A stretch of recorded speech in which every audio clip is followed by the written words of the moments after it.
Welcome to the Market Huddle with Patrick the Content Machine Serezna and Kevin the Macro Tourist Muir.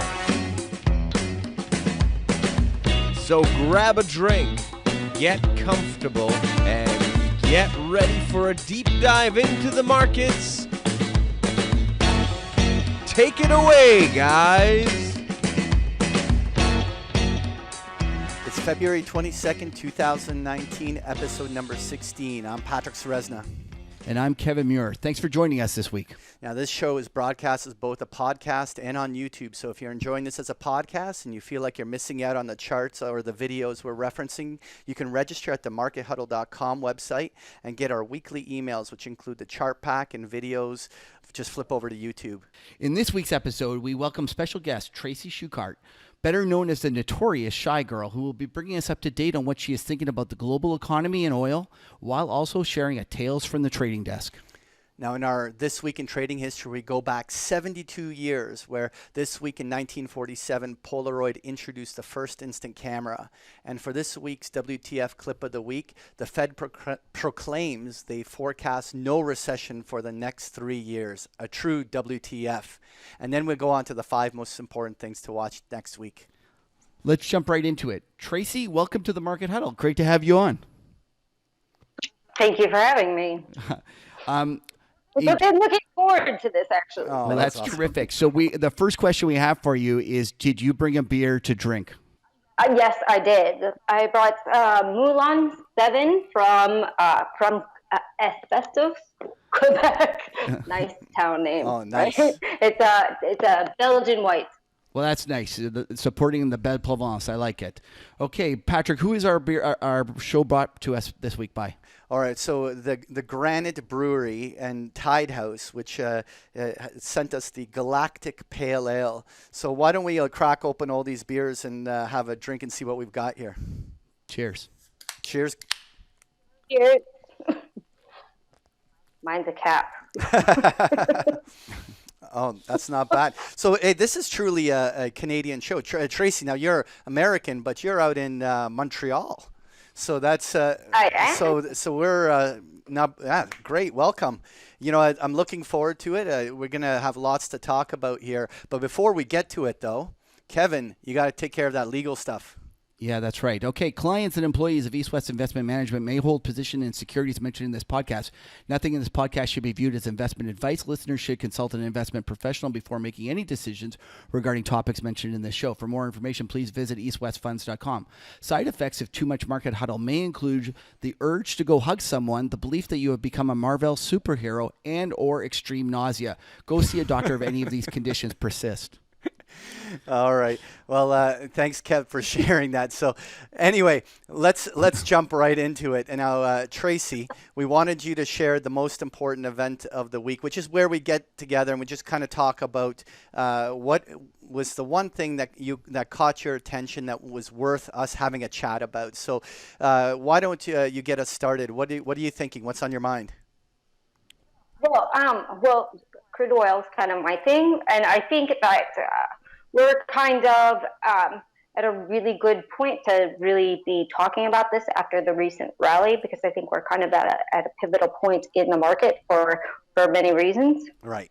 So was thinking oil would be the topic today. Well, you know what? I have here just quickly a chart of oil. We can just have a quick look. And the first thing that grabs me here is that this thing did not waste any time to make a fresh new high in February, like pressing that $57, $58 price range on the West Texas. What's your thinking? Is this going to print 60 on the upside? Well, I think that we're kind of in that area. I mean, the area that I'm kind of looking at is, that 57 to 60 area. I think we're going to find some resistance if you draw a line on that chart. Right now, we're right, look left. Yeah, here. Like pull that left. Yeah. Are you talking about this line right here or on top? No. That triangle that you have. Take that and pull that all the way over. Pull that to the left or right? No. To the left? Anyway, we should give you mouse controller. We haven't started breaking it. All right, so here we go. All right, here is the area that we're looking. Keep that 57 to 60 area right now. Right now, actually, we're at resistance if you pull a horizontal line straight across. Right. But really, we want to be talking about, because I don't really trade head and shoulders patterns and things like that. So, which is what everybody's seeing here. And that does actually, if you like trading those patterns, that does play out in the 60 area. I'm more looking at, where is this likely to go because of supply and demand zones.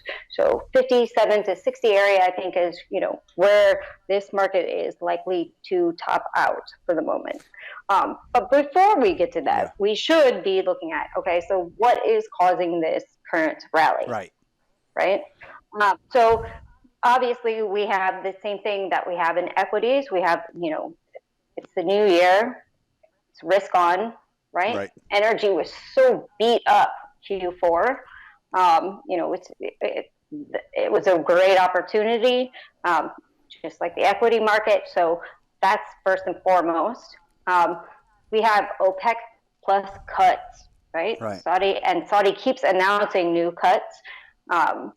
So, that's also pulling up the market. It's pulling up the Brent market, the sour market, but it's also, WTI is also going to be pulled along with that. We have Canada, which, late last year in December, they decided to cut 350,000 barrels per day of production. It was controversial, but you have to remember, WCS was trading almost at a $40 discount to WTI because of the bottlenecks that they were having. I know. Right? It wasn't that that's just batshit crazy. The $40 discount. Like that was like, what was WCS was trading what, $10-15 a barrel? Like they were giving it away. It was like, it went down to like 11 and change. It was unbelievable, ridiculous. And that has a lot to do with, we didn't have a pipeline. Well, we still don't have a pipeline, but we have this major bottleneck. We have all this, and which is, obviously destroying the crude industry up here, which is really, really tragic because, especially now, because, heavier grades are needed, and that's exactly what Canada supplies. So good and bad decisions. Ultimately, in my opinion, I think they should build a pipeline, but since that's not happening at this point, so the market, Canada did the best they could. They cut back, and now, since then, they actually have added barrels back because of the Venezuela crisis. Right. But they are looking to add, 4,400 rail cars. Right. So crude, whether or not that'll do anything, I don't really know. So crude oil's rallied hard off the bottom, but you're mentioning that you think that that we might be in danger of topping out here. And do you think that it was just a risk-on rally that kind of, it rallied up with everything else, but that really we're approaching a point from a fundamental perspective that is almost fully baked in terms of fair value? Correct. What I would say is, in broad strokes, what's causing the recent rally is risk on, OPEC plus cuts, Canada, Iranian exports, because waivers are coming up in waiver renewals or not renewals are coming up in April, and the Venezuela crisis. So also, in addition to all that, you have to realize that, looking at just the markets, as soon as crude got over that $50 mark, CTA systematic buy programs start kicking in over $51, which just keeps pushing the market even higher, right? Yeah. Because they're buying every pullback.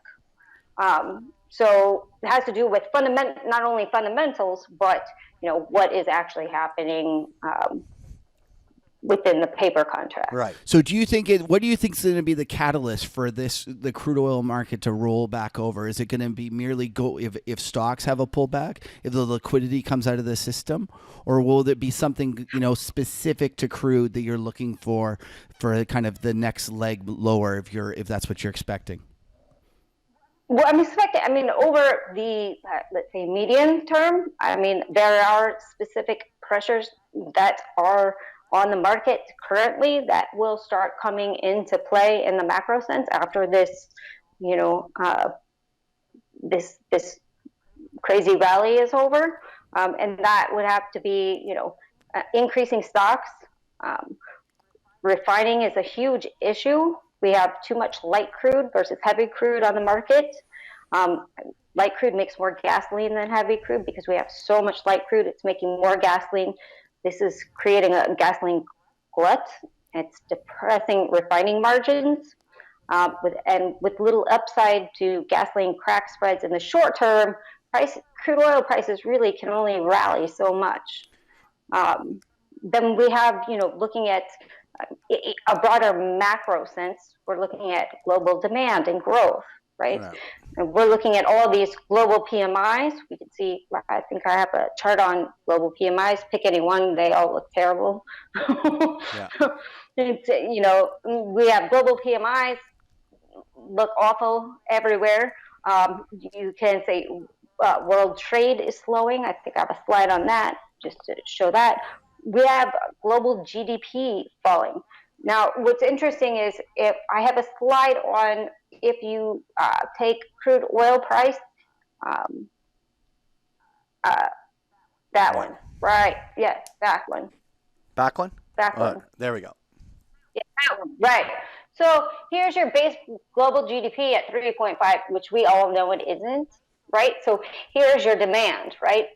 The higher the global GDP, obviously the higher demand, lower that 2.9. We're not even at 2.9, right? So we're producing all this oil, and our demand is systematically falling with each percentage point, with each tenth of a percentage point, really.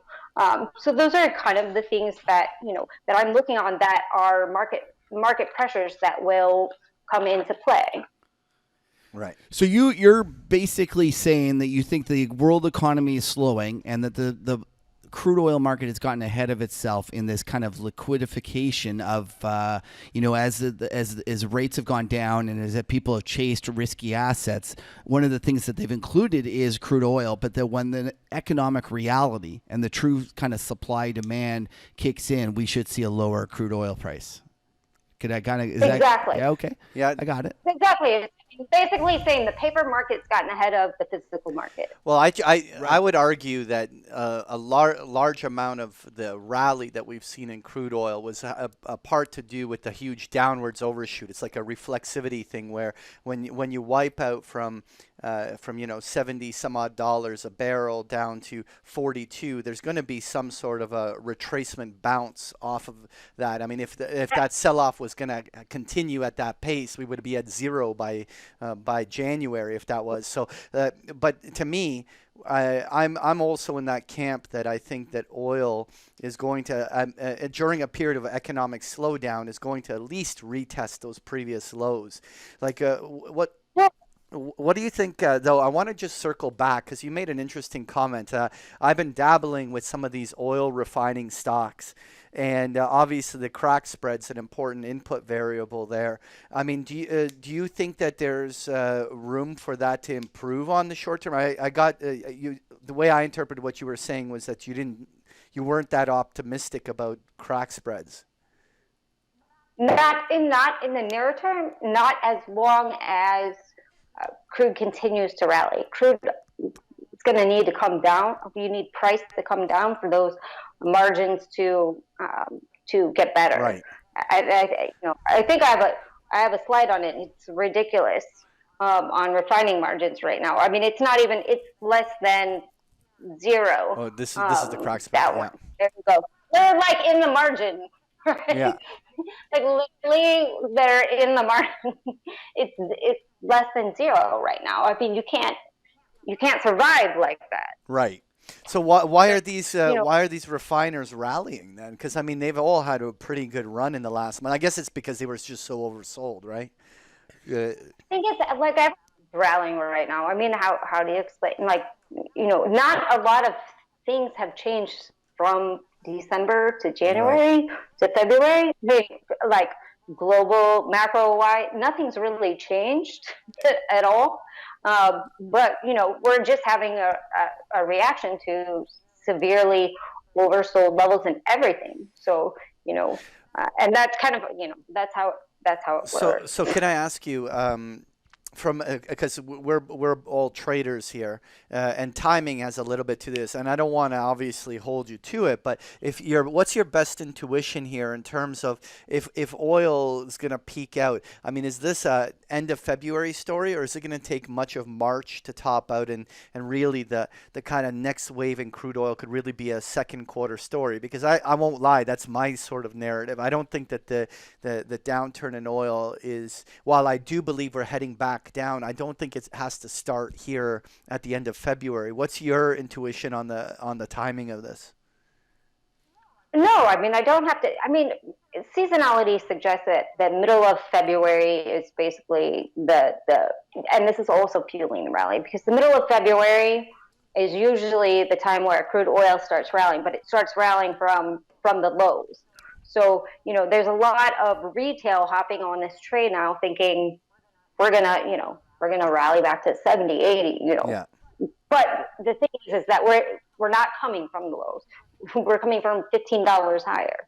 So Yeah. and that trade actually, if you look at it over a 5-year period, say it's worked 2 years in the last 3 years. So the market is changing a little bit. But I agree with you. I think it's more of probably like a second quarter Yeah. story. I mean, that it all depends. I mean, it's taking.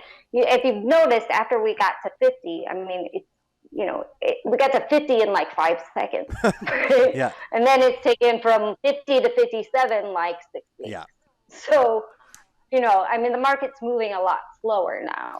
Well, yeah. So again, it could definitely take another month or so to hit a little bit higher. But then again, that also depends on equities too. So if we see a major downturn in equities, then crude likely will follow that. So here I'm going to draw on what I think is is my narrative, and I want you to critique it, right? So I'm a Fibonacci guy, so that you got your 50% and 64% retracement levels at like the 60 and 64 ranges. So like my idea of how this kind of plays out is crude oil can sort of muddle along like this and then roll over into like April. I would agree with that. Yeah, I mean, I agree with that. I think 64 is a little too high. I mean, you have to think that, this is just WTI is so oversupplied in the market right now. And, so, and I'll come back to that thought in a second. But, we're starting when, Brent, if WTI is at 64, Brent's back at 75. Yeah. That puts a huge issue on demand from like emerging markets. Yeah. Right. So yeah, here's that chart on Brent.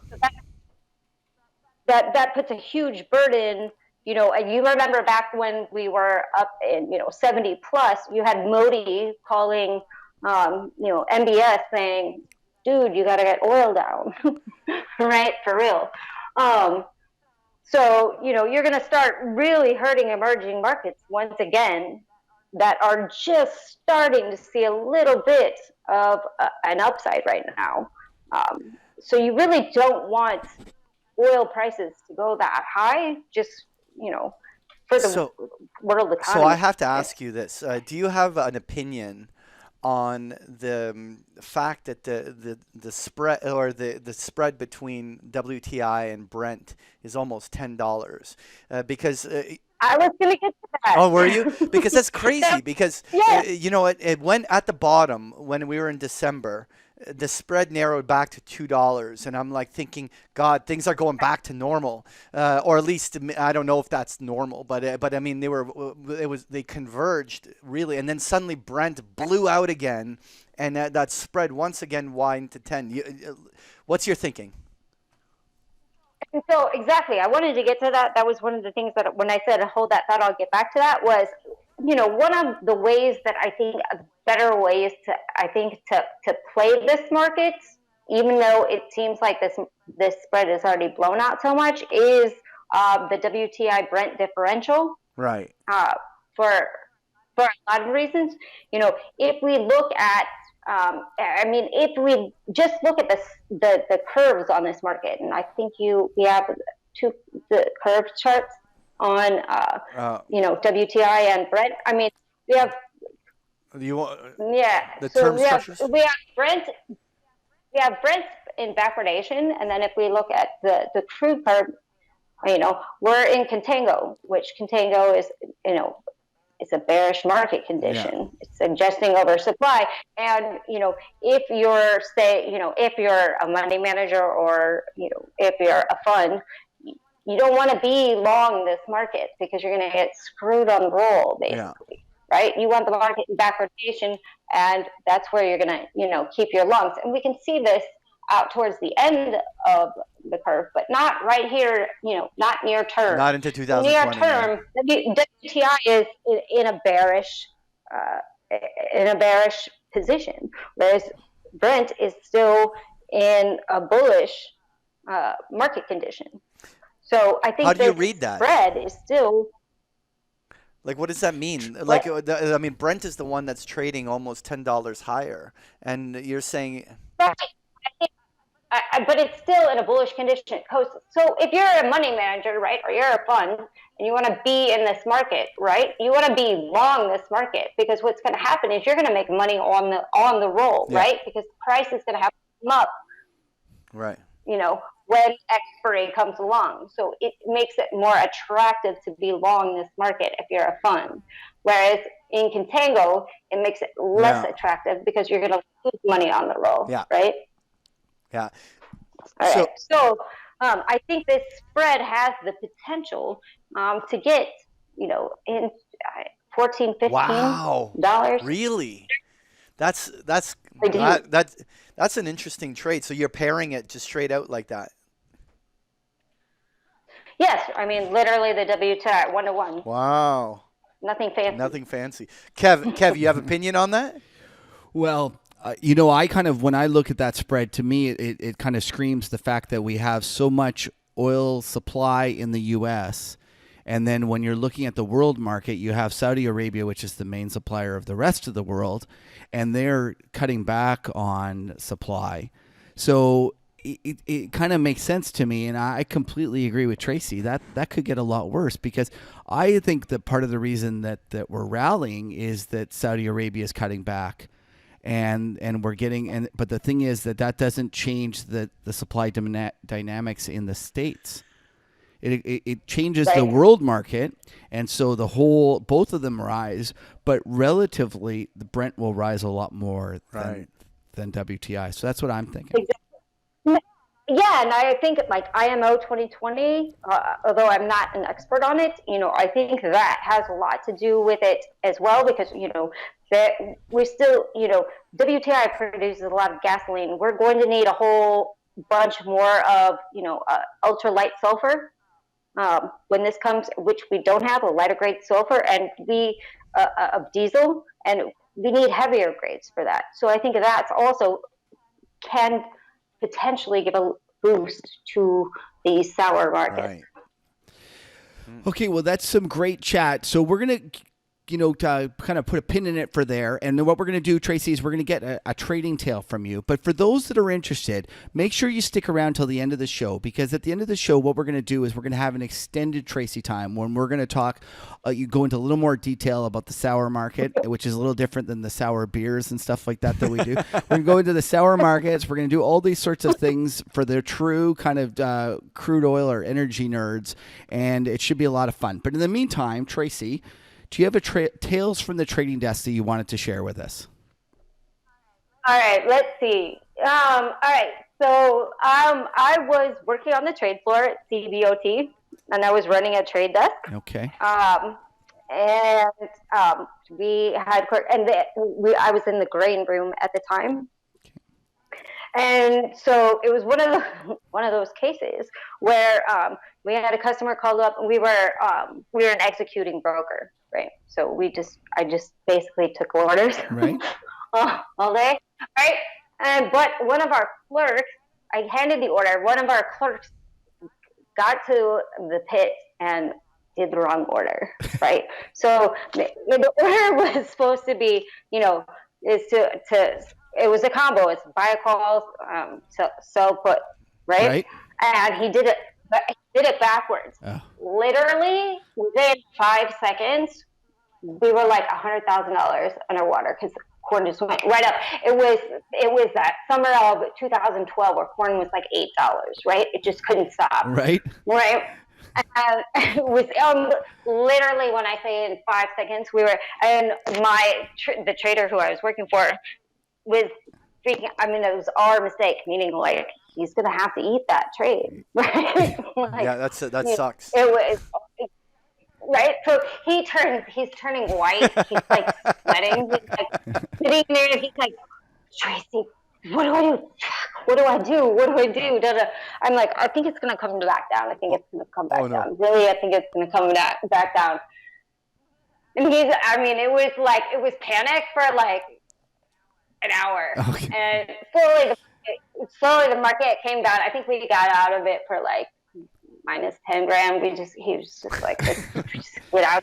Our fault. But like that was the most intense time I have ever been in my entire life, because literally it was super panic, right? Yeah. Well, that's the thing about executing brokers. You would go and do these things for just margin thin amounts, and then an error on these big orders would just be so catastrophic compared to the amount of revenue that you would get.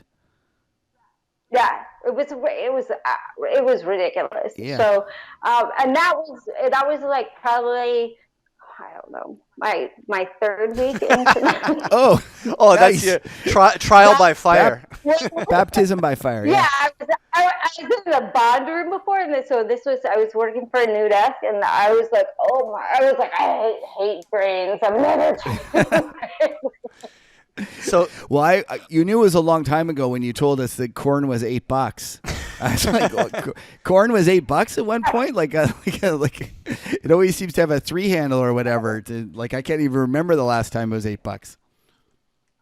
I know, it was crazy. So that was my trade floor. Trade floor. So how long? And since then, I've never ever traded grains again, not personally. Well, that's great tales for the trading desk. Thank you very much, Tracy. Thanks for sharing it. Kev, it's time for what we thought was the most important event of the week. So let's get to talking about the markets. I wanted to start this off, if you don't mind. And no problem. So what I wanted to talk about was this chart right here. Now, this is a breadth chart on the markets, which is basically looking at the number of stocks within the S&P 500. So taking the 500 stocks that make up that S&P 500 and looking at how many of them are trading above their 50-day moving average. And basically, we hit 92%. More than 9 out of 10 stocks are trading above their 50-day moving average. And that's a natural reflexivity of this kind of a rally. But the only time we've been this overbought, you have to go back to 2016 and the Jamie Dimon bottom on the markets. And I just thought it was really interesting because the Jamie Dimon bottom didn't mark an overbought condition that caused a bear market. It actually... And that rally sparked the beginning of a new bull market, or at least a new leg of a bull market. And what I wanted to ask the question, okay, we're overbought, we're overdue for consolidation, but I wanted to reflect back to this high of 2016 and ask what the market did back then. So here I have a chart of the S&P. So I want to just reflect on two things. The first, we had a bear market. Let's just take the December high. And we had this drop that was essentially about almost an 18% drop in the market in a span of 21 days. It was just ugly, right? It was the massacre. It was terrible. Yeah. It was terrible. And then we got this rally where we rip up, and up till now, it took 60 days, 2 months. We rallied 21% off of that low in a straight line back to the highs. It was a V bottom, just boom to the bottom and boom to the up, back to the upside in straight lines. I thought this was crazy. Like this is not normal price action for me anyway. And go ahead. Well, I was going to say, is it normal price action, this new environment that we're in? Clearly. Right? And that's kind of one of the things about the world might have changed. There's always a chance. Really, honestly. Well, you know what? But I mean, are you suggesting like CTAs are driving this volume, like that somehow the fact that everyone is being systematically bought in and subsequently are bought or sold out or bought in these kind of big waves, that it creates these continuous trends? I do think that the market has become more trend-like in that way, in terms of they all run from one side of the boat to the other based upon signals that are increasingly quantitative, or at least systematic of some sort. If that's the case, then being an options trader is an absolute no-brainer, because such sustained continuous trends makes, even at a higher vol, buying directional option strategies an absolute no-brainer. Because you're getting well, I'm not sure though, because a lot of times after here it just grinds, and it grinds higher, slow. But it's been grinding high, but it's been still grinding higher, and you're getting the delta anyway. But let me just make my point though, and then I want you to hear what I'm saying. So this was the January sell-off. Obviously, we had that little 3-day August flash crash thing that occurred on the first China news in 2015 on this chart. But then it really was it started in December of 2015 and lasted till January, February of 2016, where the market basically had this crash. It wasn't as high of a percentage drop. It was 15%, 14.5% drop over 71 days. So this current drop was like almost 20% in 21 days. So by far the current sell-off that happened right now in December was much stronger magnitude.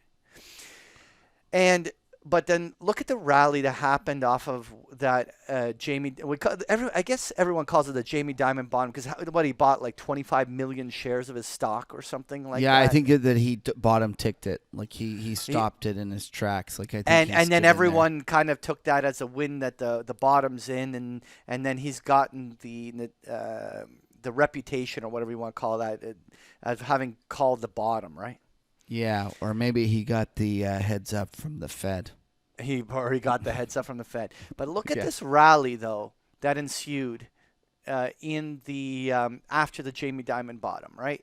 And so we hit that low right there in February, and then we basically, for 70 days, which is not much different than the 60-day rally that we've had so far, the market rallied to up about 17% off the low, back to the November-December 2015 highs. Right.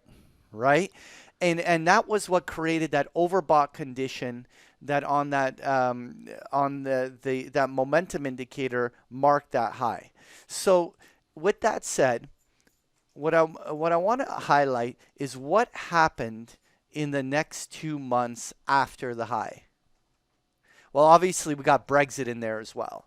Right. But even take out Brexit, we were already drifting lower for not much lower. Of April it's and more May. about the fact that it didn't go higher. Okay, I hear you. I buy that. Yeah. So basically, the momentum was this big push higher on the upside, and then the market just traded sideways for 2 months.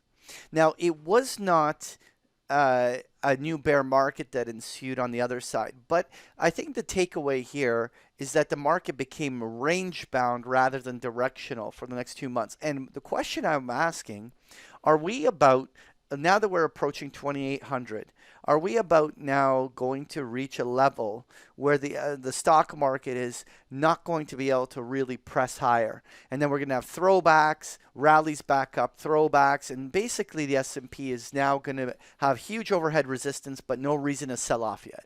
What do you think of that idea? Well, I think, and frustrate both longs and shorts. Yeah, that's exactly. I could completely see that. That would be the kind of thing that, the market goes where it'll hurt the most, and that would be something that would frustrate both sides immensely, would just be to have a market that goes nowhere.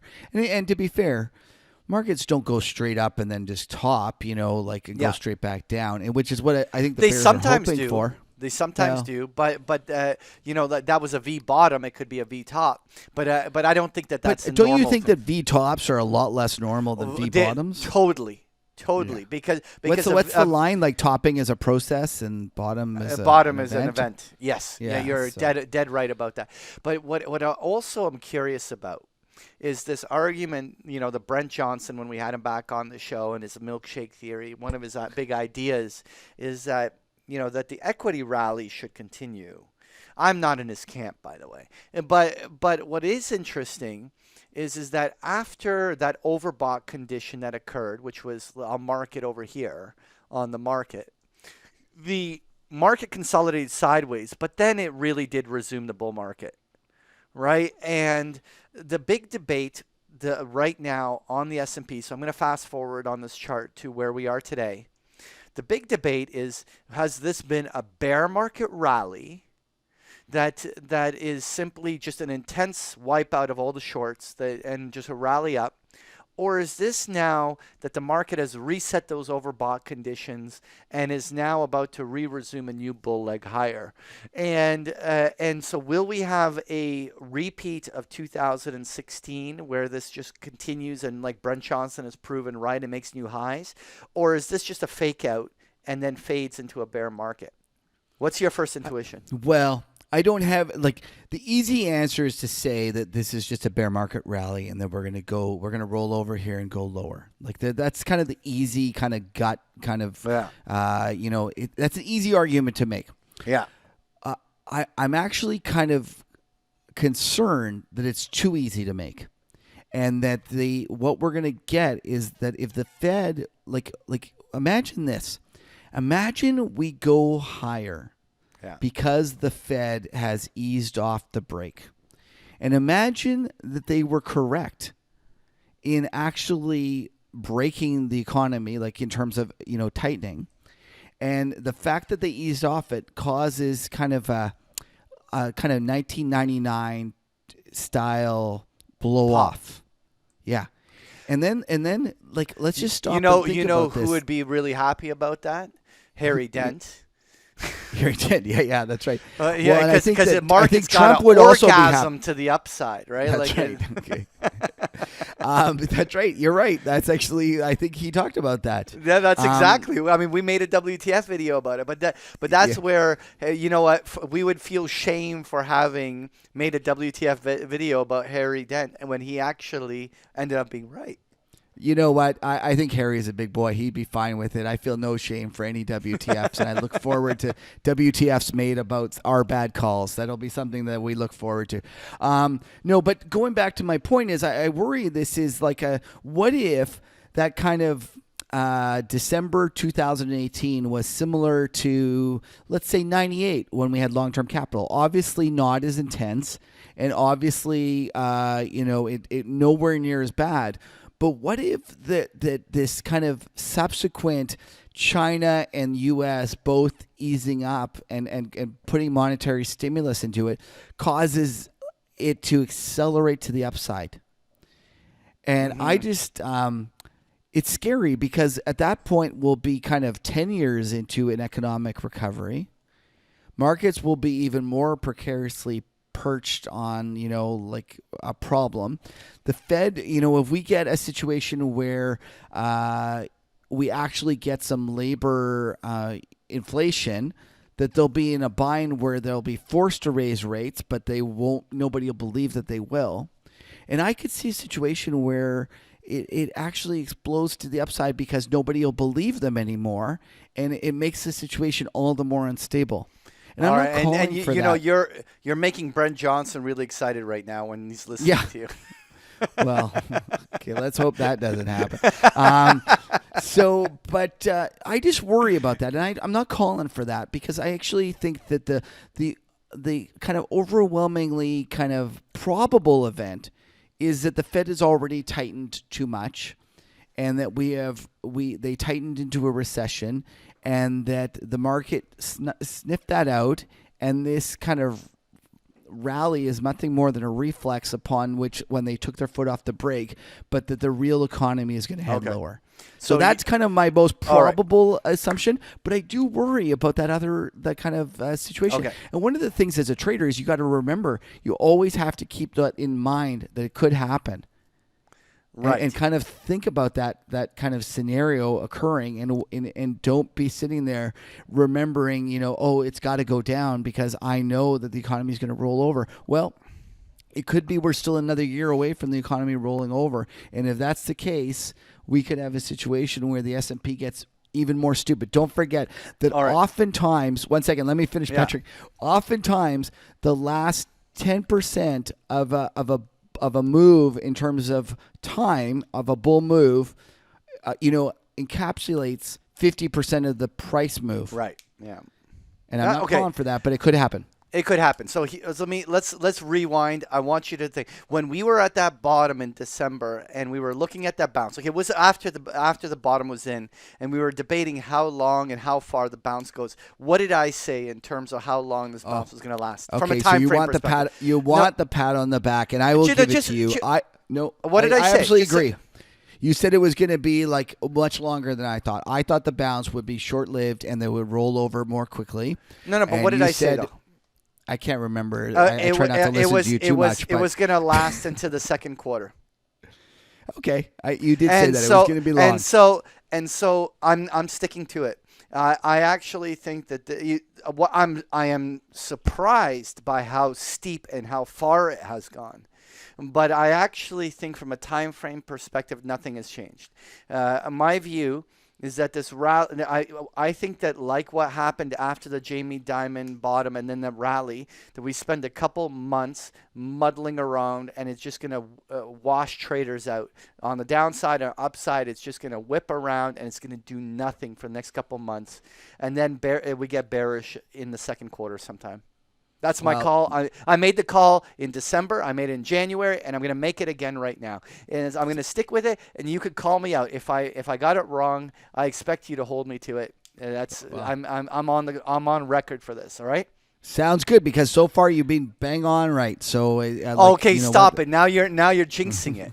Just stop it. So now I want to move on because you're going to run out of time here. So let's talk about this chart right here. I want to talk about the best performing sector in the last 1 month and 3 months. And if you asked me back in December to tell you what I thought was going to be the best performing sector within the markets, and I would have never bet. Like I would have actually bet money it would not have been industrial goods.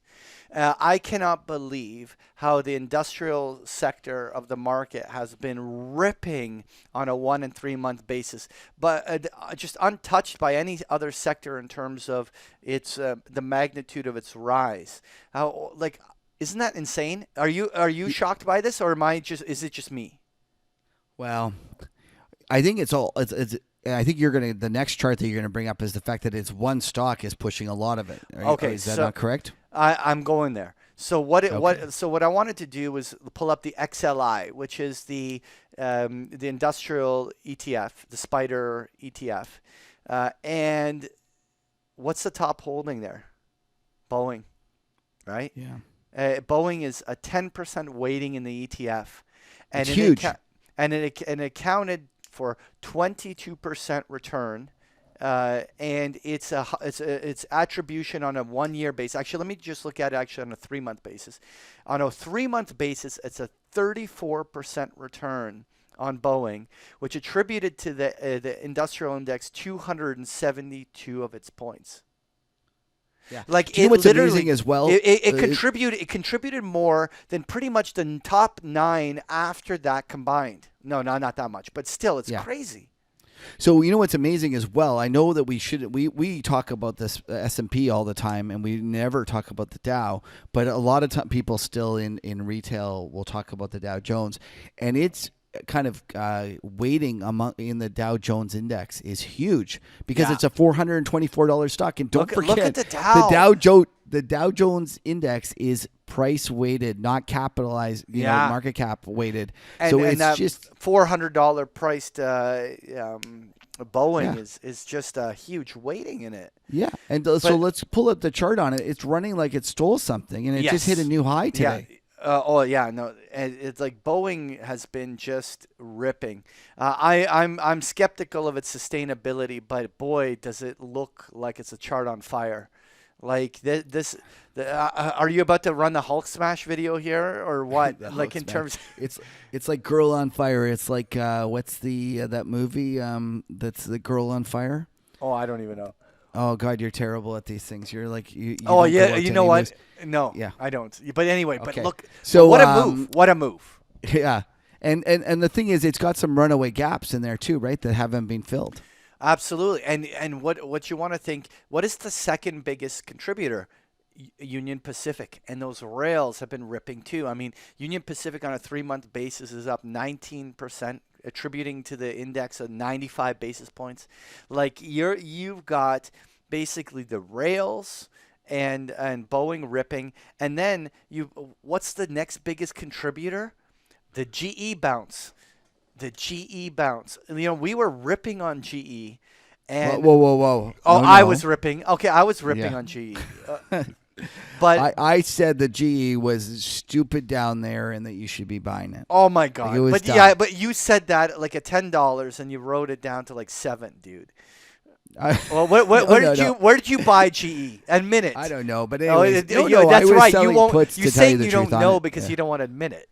No, that's not true. I don't actually know. Because to me, I mark everything like every single day. So, but you're right. I was probably too early on that. But anyway. You know, down there, you just had to add to it because you knew that there was no way that thing was gonna be as bad as they thought it was gonna. But you know what? On the way down, when GE was going from like $30 down to wherever it ended up being, I 3 times touched the stove and got burned. Every time I got stopped out.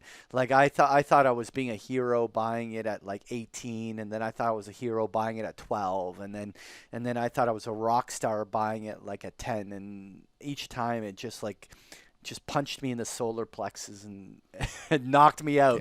Yeah. You know, I'm not in GE, and maybe I should be, but you know, that's maybe you just have to do the opposite of whatever I do, and then you're. Well, no, I think GE is it's a broken story, and that once they kind of got the bounce that it wasn't going to go bankrupt, like it wasn't going to be in real trouble, I think that it's going to be a long time from here. We're going to move on, but I want to ask you one thing. Look at how poor. On a 3-month basis, even on a 1-month basis, how poor the financials have been. I'm a little shocked by how weak the health cares have been, even though the defensive have not been where the money's been flowing. But I'll ask you, what do you think, other than you're not allowed to say home builders, other than home builders, what do you believe is the most undervalued sector here that you think has a good chance of rebounding? Energy. I'm going to take the other side of. I think that energy will do better. Really? So if I had to pick something, energy is often a late cycle kind of sector that does well. So I think I'll take consumer goods. I want to take the staples. Yeah. Okay. Let's watch what happens in the next month and let's find out what happens there. All right. Well, maybe I'm going to get screwed because Kraft, but maybe now that Kraft has already gotten clobbered, maybe now it's I'm getting it at a better price. Anyway. That's right. All right. Let's move on. All right, Kev. This week in trading history, what are we going to talk about? We're going to go back to 1947. 72 years ago, buddy. Yeah. The first Polaroid camera. And I was actually shocked. I had no idea that was that old. Look at those Polaroid cameras in that picture. That's crazy. I think the first one was actually even kind of more antiquated looking than that. Those were relatively new ones. But I found some great information about the Polaroid because I'm not sure if everyone's aware, but it was part of the Nifty 50. And you might Yes. ask, what is the Nifty 50? The Nifty 50 was the FANG of the of the 1970s? 60s. Well, oh, yeah, I'm 60s. sorry. Well, it peaked in 70s. Right. It was like 72 or something peak. What you have a chart here, right? Let's see. Yeah. What year. So actually, I found these great charts, and one of the things that was amazing about this, the first one shows the Polaroid revenue over this period, and you'll see that it went from zero in 1950 all the way up and peaked in 2000 or a little maybe late 90s, and then below it you'll see the earnings per share. And what you'll notice is that it earned nothing, and actually the best earnings per share was in 1970, late 70s, and then it got into some trouble. But what's most interesting about this is the fact that the price was way ahead of both the earnings and the revenue. So you'll look that the actual price peaked in the late 70s, or late 60s, early 70s. At $120 a share, and then by 1975 it was back down to $25, and it stayed there. Yeah, it was and dead if money. If we go look at the next chart here, like the next slide, you'll see that this is the Nifty 50, and you'll kind of notice someone went in and did some work. This Palm Beach Daily guy went and did some work, and you can see what $1,000 in early 73 was worth $1,000.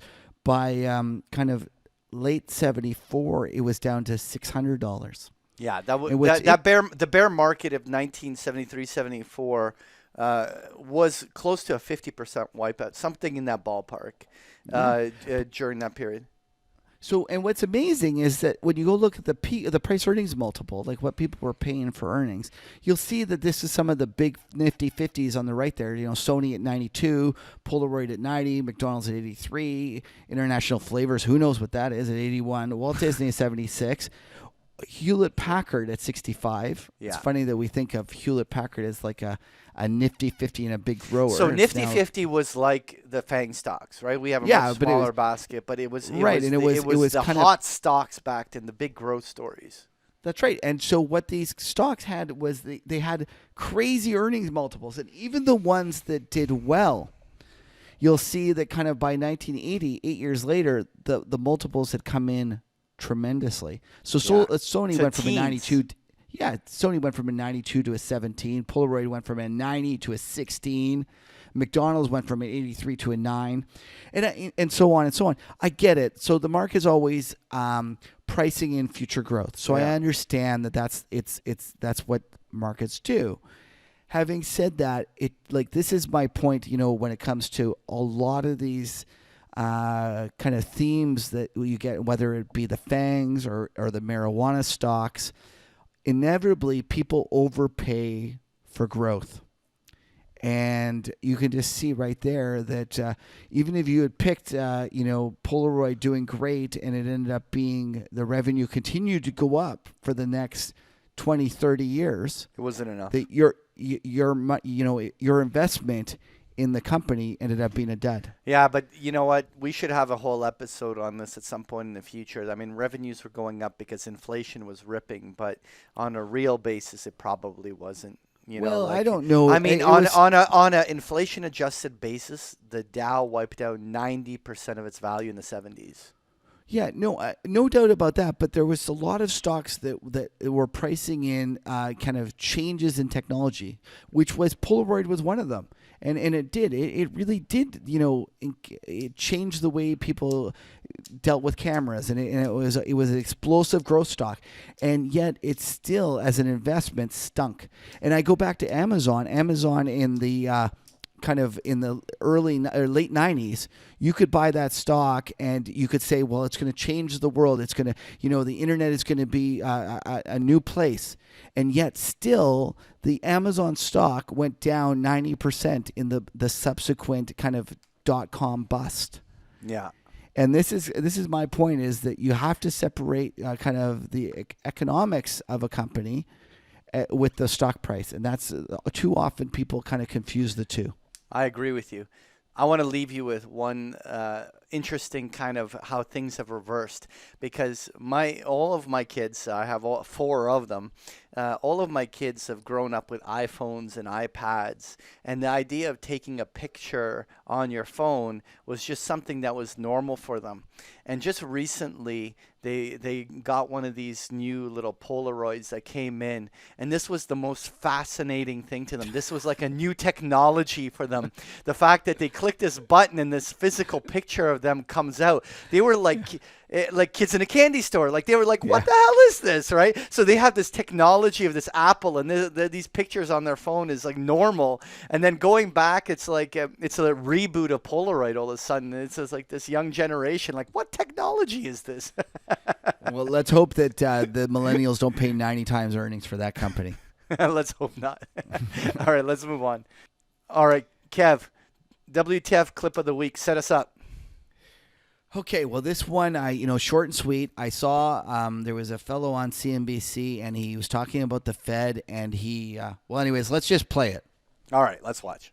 We heard from Lael Brainerd last week in Steve Leisman's interview, very important interview, suggesting that even the runoff of the Fed's portfolio might be paused over the summer. Fed President Loretta Mester, and I were speaking on Tuesday, and she said, she didn't nail it down to the summer, but she thought that was a reasonable time. She also said that there was no recession on her forecast for the next 3 years. No, God! No, God, please, no! No! No! No! So Patrick, I have to tell you, when I saw this and I saw that the Fed official said that they weren't forecasting a recession for the next 3 years, I just screamed like my inner Michael Stewart. What's the guy's name in office? You know what his name is? Oh my God. No, you don't know either. You're Jesus, terrible. He was just in Vice. What the hell? I was just watching. Anyway, the Steve Carell's character, when the inner Steve Carell, Michael, I just came out and I was like, "There's no way that the Fed officials should be saying that." Like, what are they thinking when they talk about forecasting the next 3 years without a recession?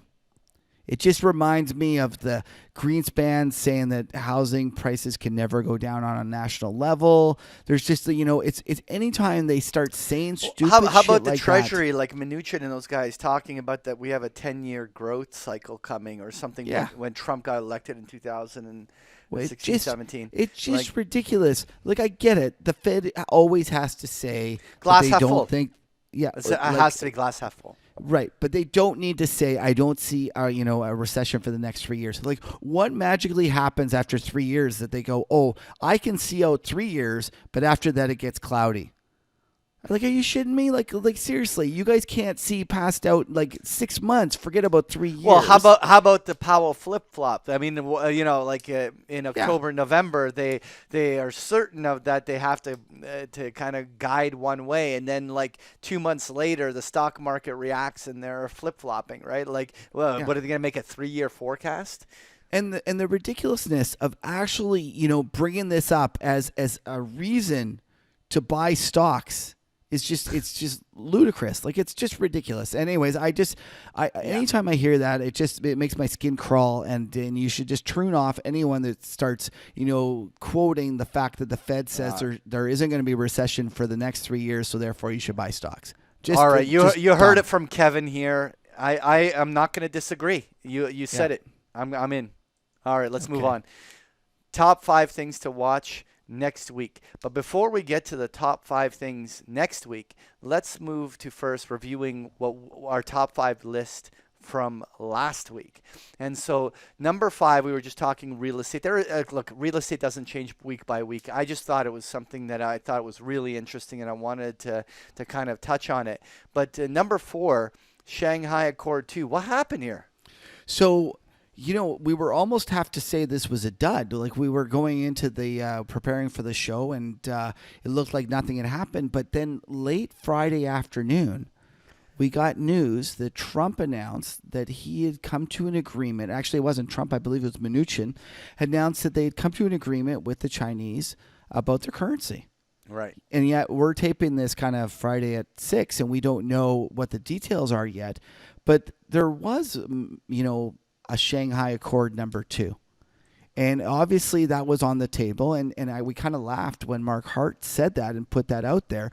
But it might give further credence to the whole idea that the Fed eased up on the brake in December. Right.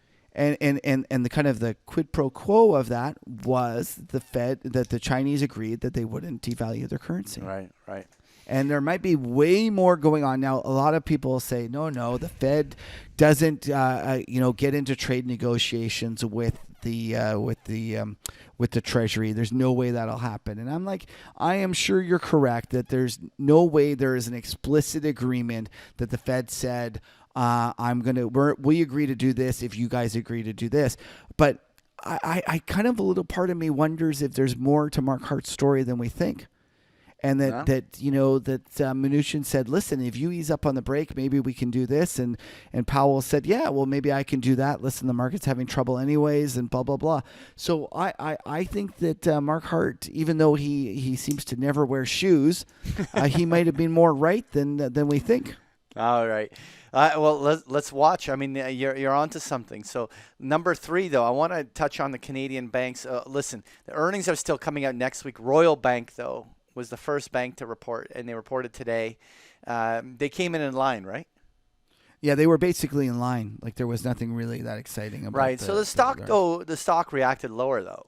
And I thought that was interesting because this little breakout of 3 candles up was very much in line with what was happening in the TSX, right? The TSX kind of had these 3 big up days in Canada.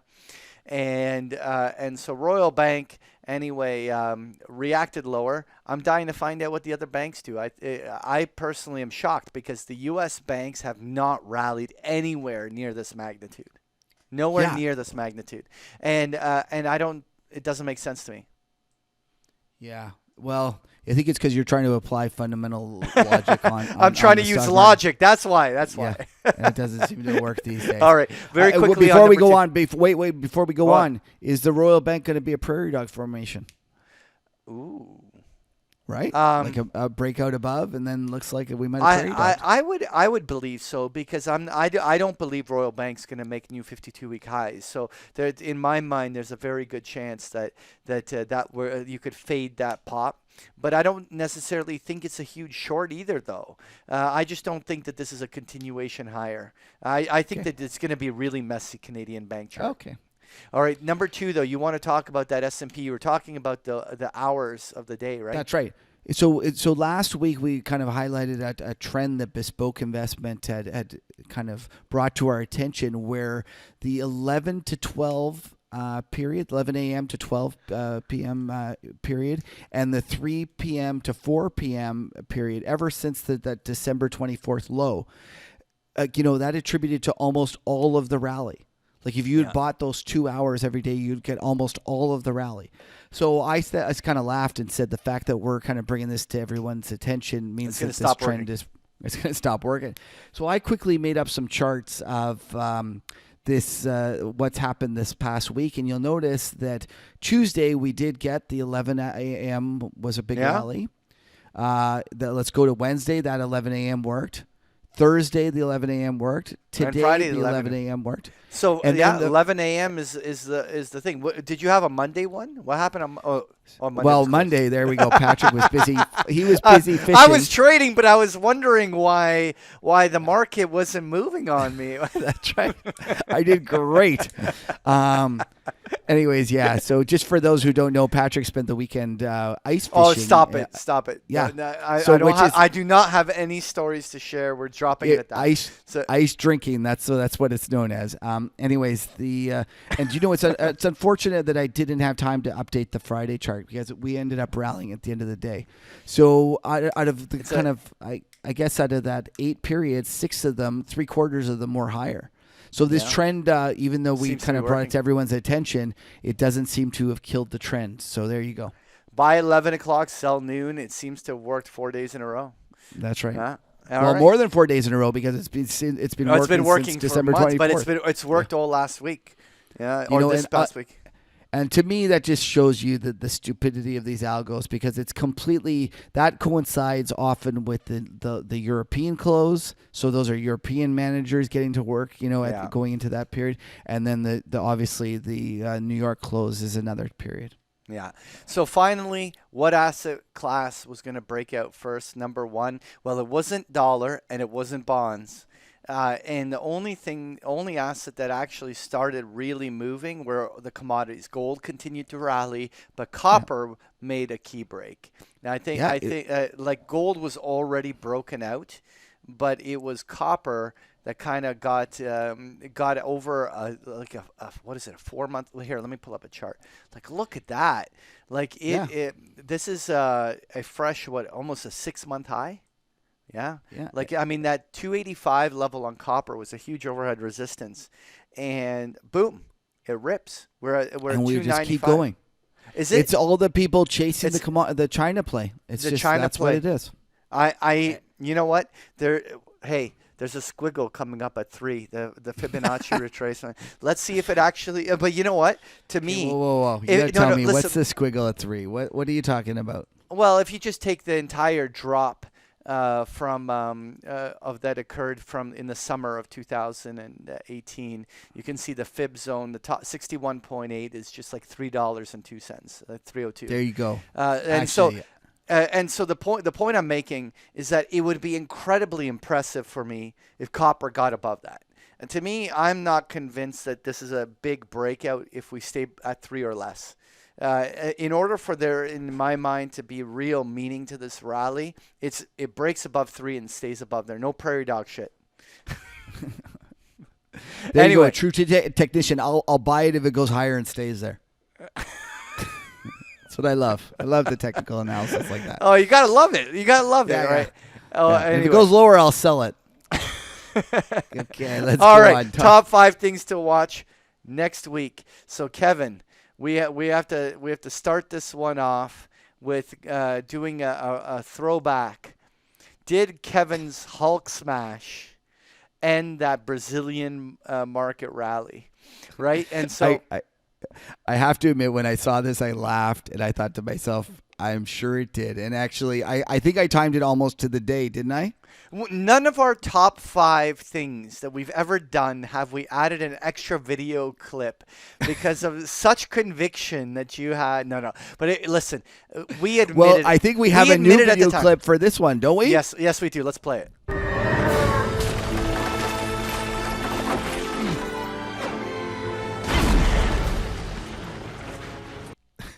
All right. But listen, you were right in the fact that we were bringing it to our attention because it was ripping higher like it stole something, right? It was ripping on the upside with real momentum. But listen, something that is ripping with that much momentum to that it makes it onto the show, you fade it, right? That's right. When I start talking Brazilian stocks, you know that like it's time to sell it. For those that were already long, they're like, "Oh shit!" Those guys from Market Huddle brought up my stock, Brazilian stocks. I'm fucked. Yeah. No. So, is it going to be a double top? I'm watching. Oh, no. You know what? No. But listen. Right now, it has done nothing wrong.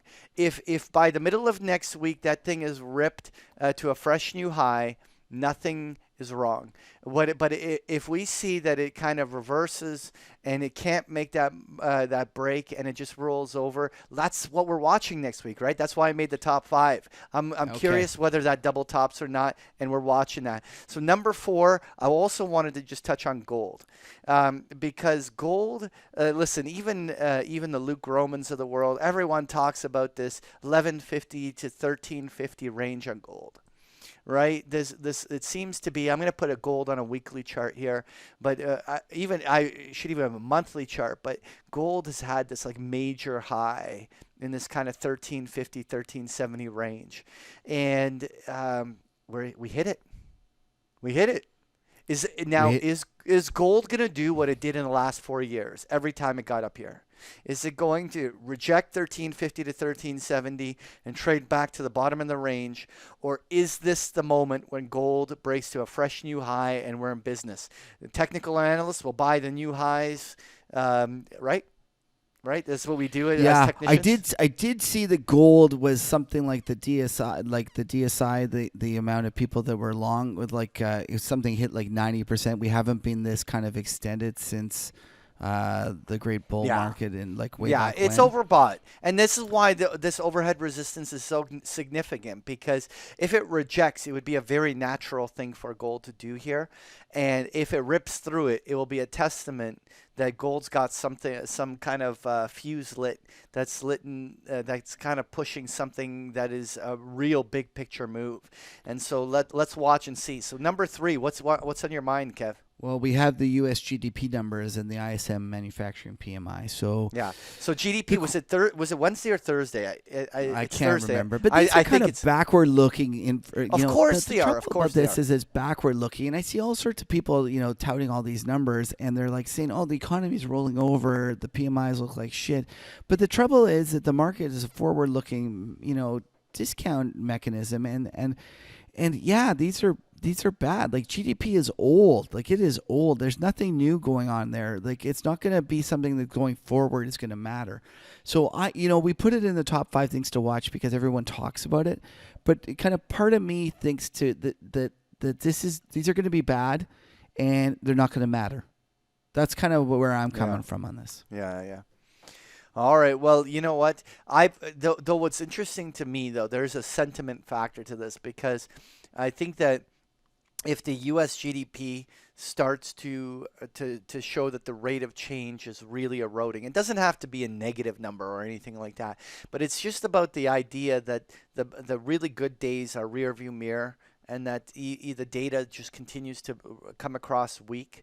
I think that will be start to really feed that idea of late business cycle, and so even though that's backward looking, it's worth watching. So number 2, we already looked at that copper chart. I just really wanted to know whether it's for real, and for me, the real breakout is above 3, even though there's a technical level at 285 that was broken. Until copper breaks at above 3, it ain't real for me. Any comment on that? Well, I actually think that it's one of these things that catches people off guard, and that nobody's really some people are talking about it, but to me, I'm kind of a buyer of all the metals, and I think that they're going to surprise people.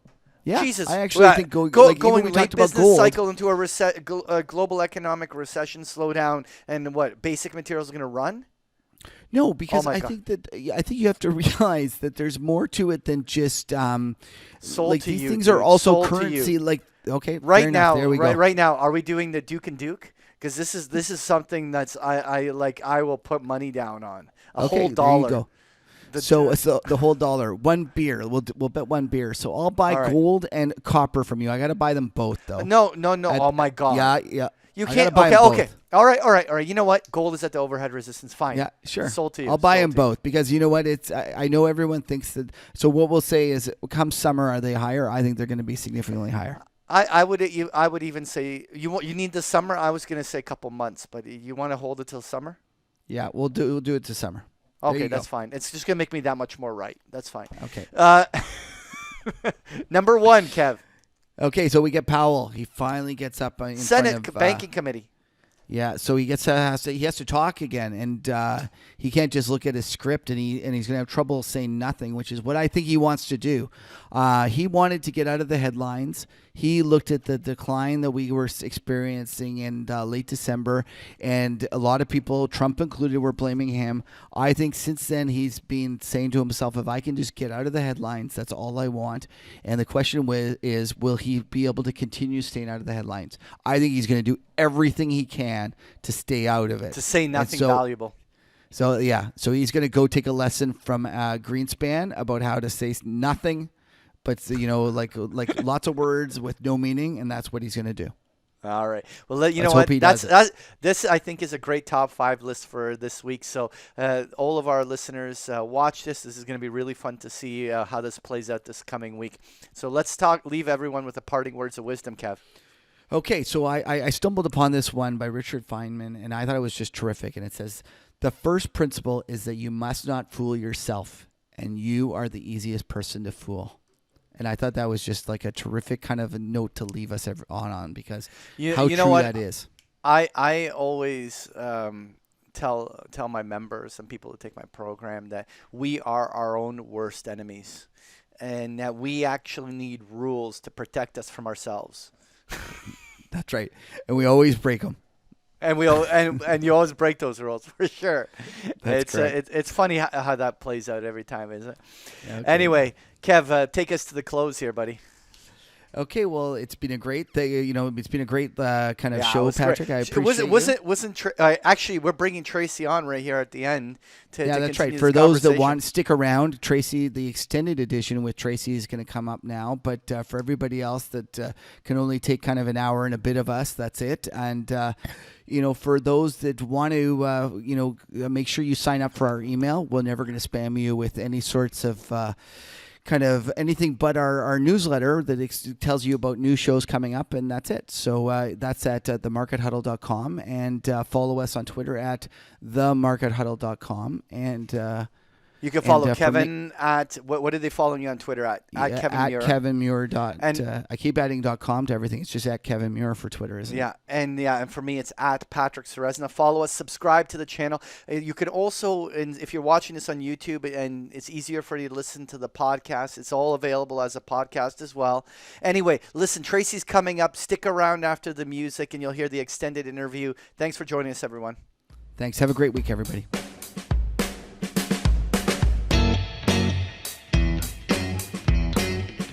So, Tracy, it's Kevin here. I got a question for you.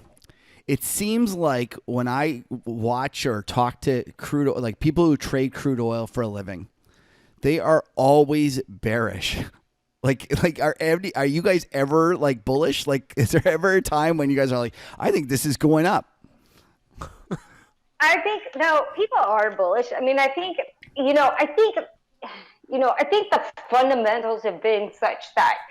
The last few years, it hasn't really been that bullish, right? I'm actually bullish crude oil, like in 2021, 22. I'm bullish then, and part of the reason for that is, after 2014, 2016, investors were totally burnt on the industry, right? So in order to entice investors to invest, all the big oil companies, what they did, they cut capex because everybody wanted to see capex cut. They wanted cost cuts, and they wanted bigger dividends, and that's what they did. That finally paid off in 2018. If you saw, like, the majors blew it out of the water Q4, right? Yeah. Because they did exactly what investors were looking for. The problem is that, where this is going to start showing up is, in 2021, 2022 is CapEx cuts now. Now that they did so well here, they're talking about, CapEx in 2019, but that again doesn't show up for another 3 or 4 years. So where I'm bullish crude is actually a little bit further out. Okay. But do you agree that it seems to be that the pros are always bearish? Like, am I wrong? Am I misreading that? No, I mean, I don't necessarily agree with that. No, so you think there are some times that they're long, but I think that part of the reason is that it rallies and they're always busy fighting it in terms of, because it seems to be rallying, like this example, like right now. We're getting this rally, and it doesn't appear to be justified by fundamentals. It seems to be just kind of liquidity induced. It's almost like everyone Kev, but let's be realistic. Let me cut you off there, because I would argue at the same time that this drop right here in Brent, that wiped out basically 48% in 82 days, wasn't based on fundamentals alone either. right? Like there was that at that Okay. moment, that's also a liquidity event, and so kind of to suggest that this rally is not based on fundamentals.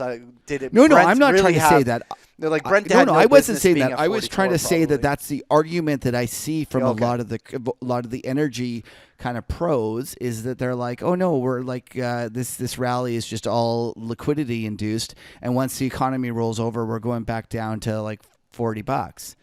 And it just seems to be the people who know the market the best always seem the most bearish. And I know and maybe I'm wrong, but that's just kind of my outsider. You know, I trade a lot of different markets and I kind of look around, but it always seems to be that they're always fighting it from the short side. And I guess that some of it might be our North American focus and the fact that they look around and they see the North American, supply situation increasing all the time. So therefore, they see, they're like, oh God, there's so much oil, like this thing's got to go down, and they're not thinking about it enough as a kind of a global commodity. And to me, I'm thinking about it, and I kind of look at that. I love that trade that you have about the Brent WTI spread, because I think that on the global side that the Saudi Arabians they're gonna cut. We're gonna go higher in terms of or at least relatively higher, because I don't think they're going to do that same stunt anymore. I don't think they're going to just try to supply the Americans like they did the last time. What Oh do my you God, think, Tracy? Yeah. Well, okay. No, I agree with that. And that's part of the reason why I like that spread trade so much, because why I think it will widen even further this year. Even if crude drops in general, it will drop slower. And do you know what, Tracy? One thing to think about: if you from a purely contrarian point of view, the people, like most market participants, they believe that U.S. growth is going to outperform world growth. So if you think about that, doesn't. yeah, no, agreed. Not. But if you think about that spread trade from kind of a macro point of view, in terms of what most people would think, most people would assume that it would be the opposite. That the U.S. is going to grow, more than the world, and therefore, Europe's shitting the bed. Everything's bad that way, so therefore you should be, long WTI, short Brent. And I suspect that a lot of people are going to expect that spread to continue to go back to zero, and there's going to be a lot of people like Patrick fighting it, and it's going to go our way. That's what I think, Tracy. My only comment, Kev, is that if both of you are proven right, it's not going to be because Brent is going higher faster. I think it's going to be because West Texas is going down faster. I think that the idea, I don't know how much upside Brent has. I think it's because you're going to see WTI heading lower, and that spread could widen because Brent is holding up while WTI. What do you think of that? Are you that works as well. Yeah. Okay, so Tracy, I have another question for you. Kind of semantics. Yeah. Like, Yeah. is one coming down faster or one going up Yeah. faster? The P&L's the same regardless of which side Yeah. you win on, right? Yeah. So Tracy, I have a question for you. Way back when we had that kind of the optionseller.com with the natural gas blow up, and that guy he shorted a lot of vol in that gas. What a And crazy move, eh? Yeah, and so one of the What a crazy! but what That was the craziest story I've heard in a very long yeah. time. So one of the interesting things, though, it almost seemed to be that natural gas and crude oil were inversely correlated at the time. Do you think that was coincidence? Generally, I'm sorry. No problem. I keep interrupting. It's all right, no I get problem. terrible You're at it. much like Patrick. Okay, go ahead, Tracy. I'll let you talk. No, I mean, I think actually, if you look, if you take long-term charts or whatever, a lot of times they are inversely correlated. Oh, so you're saying that was not unusual for that spread? Correct. Oh, okay, I didn't realize that. Like I'm not I find that often. The correlation kind of goes in and out. right. But it's definitely something that I don't trade nat gas because I don't have a death wish. It is a little crazy. Like it is just nuts. Like The how, Widowmaker. The Widowmaker. It just Yeah. like they do seem a little nuts. Those guys. I don't really understand why. Yeah. I guess I do understand why it's so volatile, because it's not storable, right? So therefore, the fact that it's not truly not storable makes it like all the more volatile when you have situations that when at the margin something happens, right?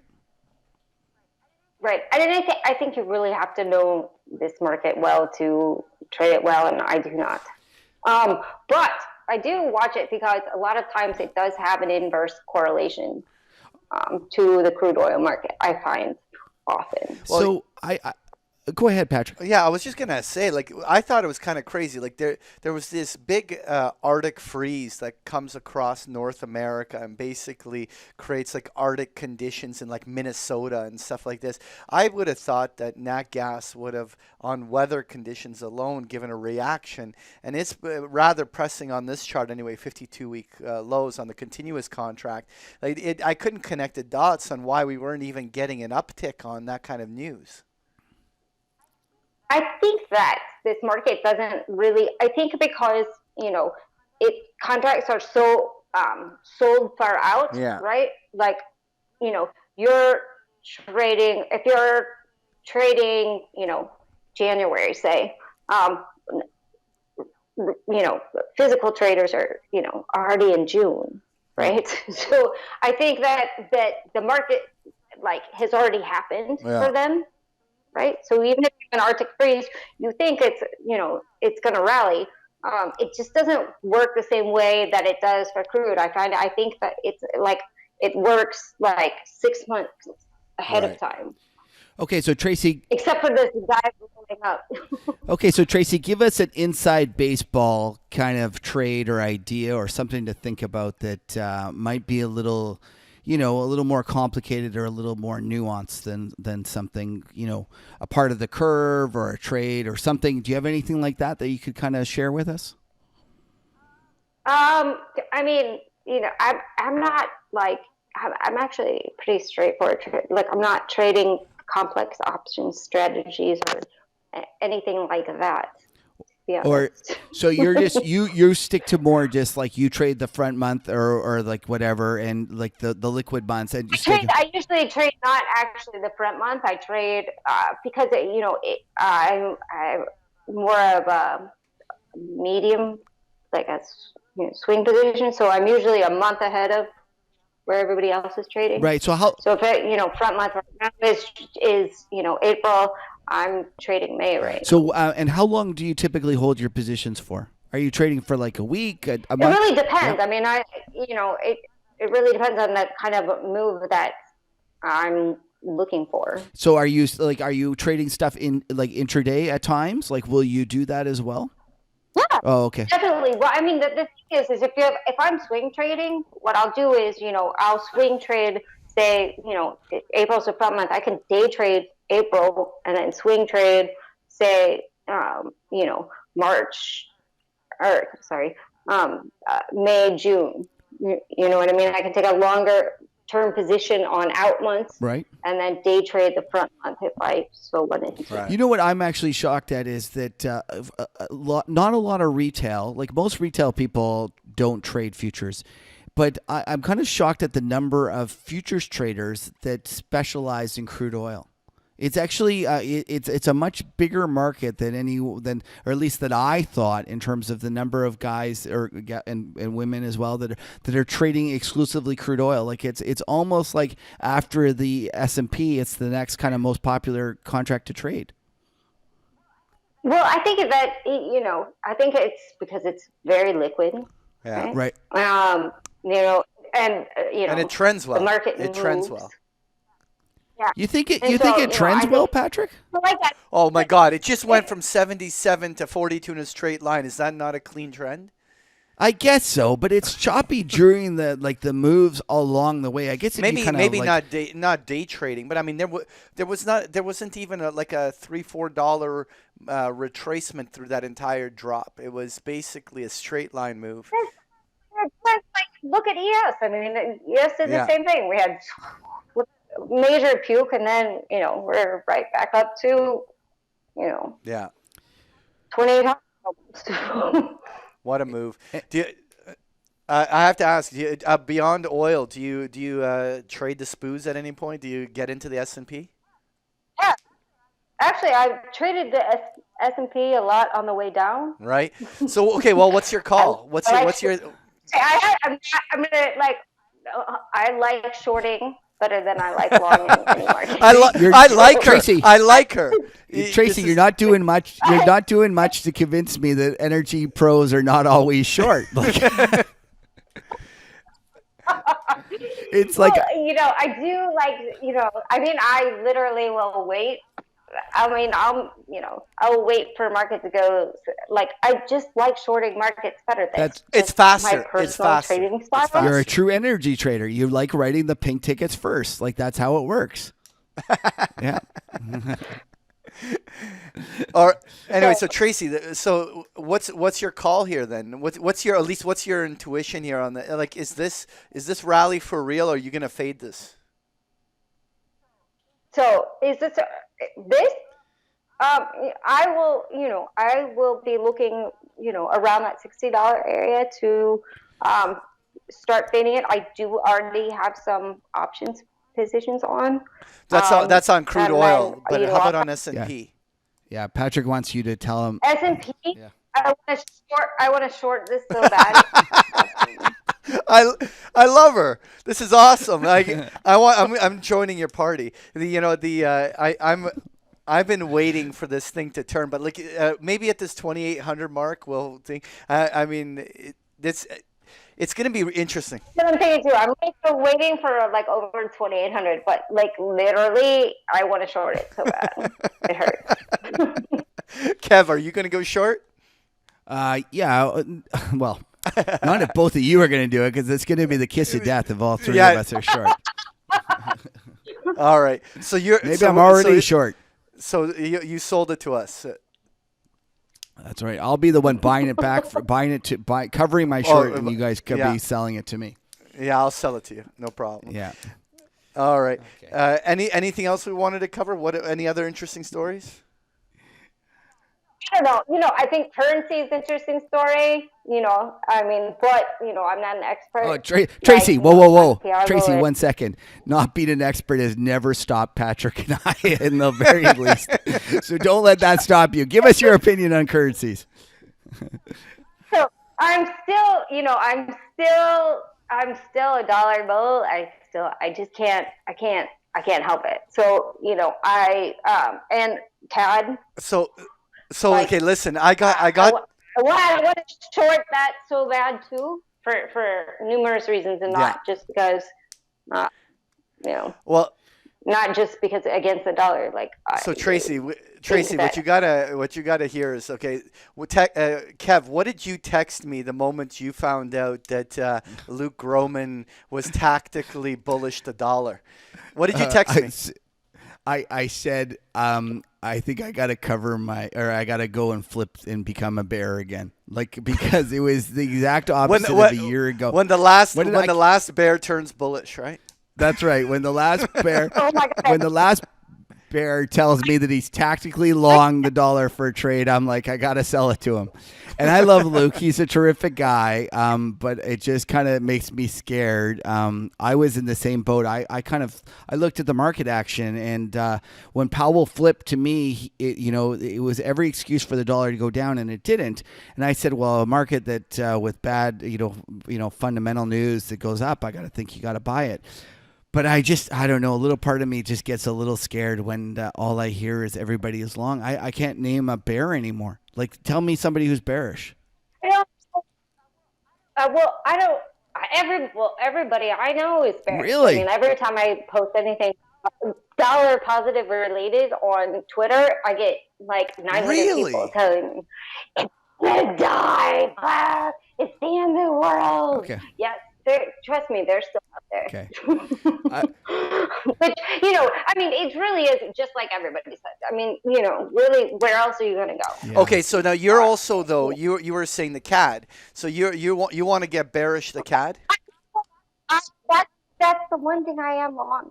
USD. Actually, I've been longing USD. So there. I'm not just a shorter. I'm one market I've been on. Oh, there you go. So now Kevin's been messing.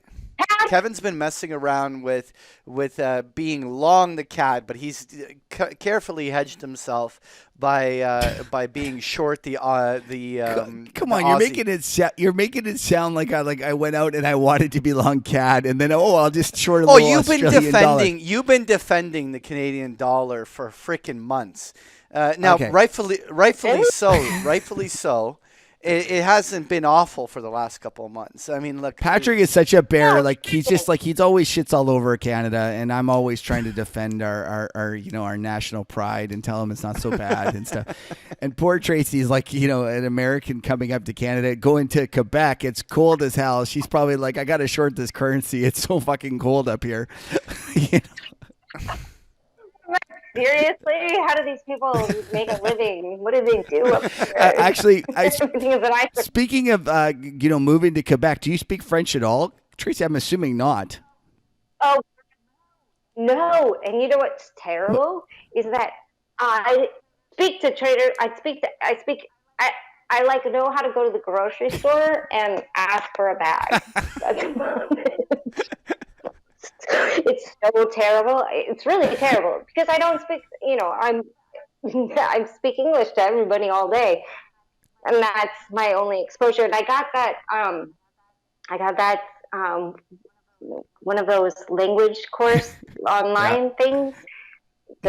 Well, okay, I'll tell you why it doesn't work, Tracy. And I love our listeners in Quebec. I actually do. I think Montreal's a terrific place. Oh yeah, but, I love what you have to understand is that Quebec is a different language than most French. And I have a buddy who works on his institutional desk, and he grew up in Montreal. And he told me that there's all these Parisians coming, young Parisians coming to Quebec, Montreal, because they can come work for a couple of years. And he said that he was out for dinner the other day with a couple of clients, and he's an Anglophone, but he grew up in Quebec, so he speaks like true French, Quebecois French, and he was telling me that Quebecois. Yeah, he's a Quebecois way, and he told me that he had to go and switch to English because the Parisian waiter couldn't understand them. So I thought that was just like hilarious. And I was like, "Come on, you're shitting me." He goes, "No, we had to switch to English. He did not understand us." So that's probably the problem. You went and tried to learn French instead of Quebecois French. And to be fair to Quebec is actually more pure, because what happened is that way back when the first French came to Canada, they came to Canada and they spoke. That's what French used to sound like. And the reality is that it hasn't changed as much. So it's actually more what French was kind of, or at least this is my understanding, what French was kind of, a couple hundred years ago or 400 years ago, whatever it was. But anyways, You with history lesson. I love it. Yeah. Fantastic. So anyways. I learned something new today. That's right. Why I can't understand French. I know, like, wait. Wait. Okay. It's late. My favorite part about the Quebecois French is the fact that all you have to do to swear is name a piece of the church. So you go tabernacle, and that's a great swear. And so I just love that. So having said that, everyone's like, I actually deal with a French firm or a Quebecois firm, and I actually find them much more entrepreneurial and actually in a lot of ways kind of better than the Toronto firms. And I know I might make some of my Toronto people mad, but I find them much less kind of bank-like and less corporate and I actually think that Montreal is a terrific place, and I think that we could all learn something, and especially about the fact about how they party all night, and they're a little more fun than Toronto. So, admit it. That's why you are out there. No, it's an amazing province. I've never been to Toronto, so I have nothing. I can't really besides the airport. Tracy, you've never been to Toronto. I can't really compare it. You got to come. We got to get you out to Toronto. I know, I do. I have to. We speak English here. For sure. I know. And I always wanted like a Roots t-shirt. All right. Okay. Well, Tracy, it was such a pleasure. So thank you for joining us. Listen, for all of our listeners that want to follow Tracy, it's you can follow her on Twitter at Chigrl, Chigrl. And so look Tracy up and follow her. She's got some great tweets all the time. And so, Tracy, thank you so much for joining us. And thank you guys. It was really All fun. right. Well, any parting words, Kev? No, Tracy, I want to thank you. And the next time you're in Toronto, or the first time you're in Toronto, you're gonna have to make you look up Patrick and I, and we're gonna show you that Toronto can be almost as much fun as Montreal. Fantastic.